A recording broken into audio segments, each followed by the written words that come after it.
بسم الله الرحمن الرحيم. الرحمن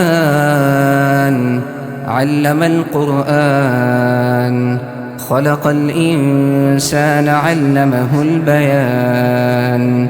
الشمس والقمر بحسبان، والنجم والشجر يسجدان. والسماء رفعها ووضع الميزان، ألا تطغوا في الميزان، وأقيموا الوزن بالقسط ولا تخسروا الميزان. والأرض وضعها للأنام، فيها فاكهة والنخل ذات الأكمام، والحب ذو العصف والريحان.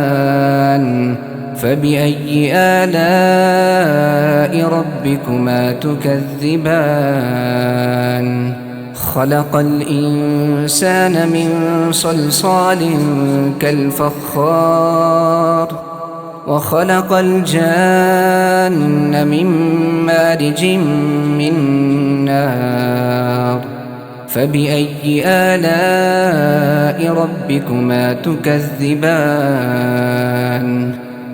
رب المشرقين ورب المغربين، فبأي آلاء ربكما تكذبان؟ مرج البحرين يلتقيان، بينهما برزخ لا يبغيان. فبأي آلاء ربكما تكذبان؟ يخرج منهما اللؤلؤ والمرجان، فبأي آلاء ربكما تكذبان؟ وله الجوار المنشآت في البحر كالأعلام، فبأي آلاء ربكما تكذبان؟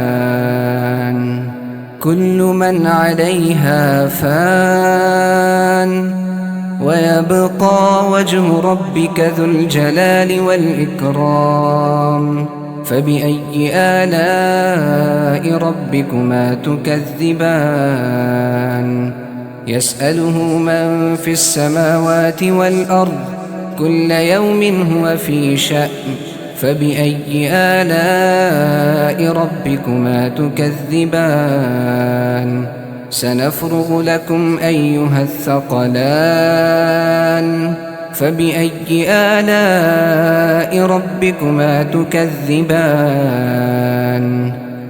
يا معشر الجن والإنس إن استطعتم أن تنفذوا من أقطار السماوات والأرض فانفذوا، لا تنفذون إلا بسلطان. فبأي آلاء ربكما تكذبان؟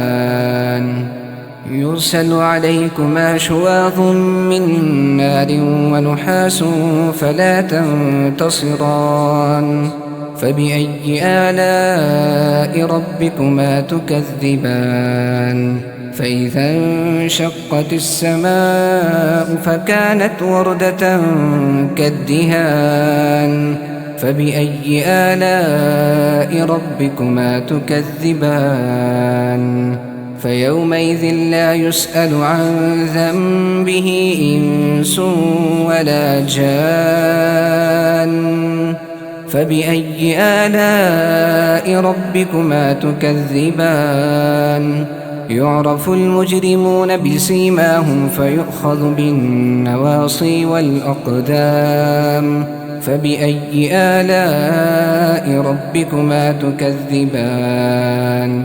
هذه جهنم التي يكذب بها المجرمون، يطوفون بينها وبين حميم آن. فبأي آلاء ربكما تكذبان؟ ولمن خاف مقام ربه جنتان. فبأي آلاء ربكما تكذبان؟ ذواتا أفنان.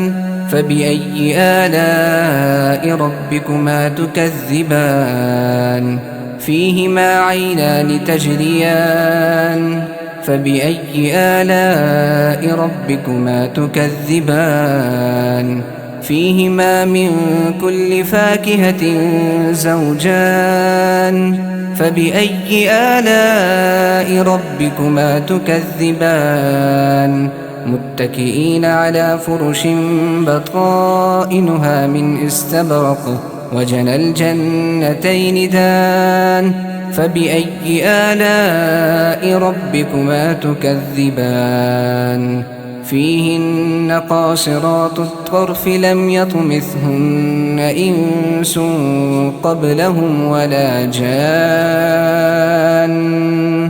فبأي آلاء ربكما تكذبان كأنهن الياقوت والمرجان فبأي آلاء ربكما تكذبان هل جزاء الإحسان إلا الإحسان فبأي آلاء ربكما تكذبان ومن دونهما جنتان فبأي آلاء ربكما تكذبان مدهامتان فبأي آلاء ربكما تكذبان فيهما عينان نضاختان فبأي آلاء ربكما تكذبان فيهما فاكهة ونخل ورمان فبأي آلاء ربكما تكذبان فيهن خيرات حسان فبأي آلاء ربكما تكذبان حور مقصورات في الخيام فبأي آلاء ربكما تكذبان لم يطمثهن إنس قبلهم ولا جان فبأي آلاء ربكما تكذبان متكئين على رفرف خضر وعبقري حسان فبأي آلاء ربكما تكذبان تبارك اسم ربك ذي الجلال والإكرام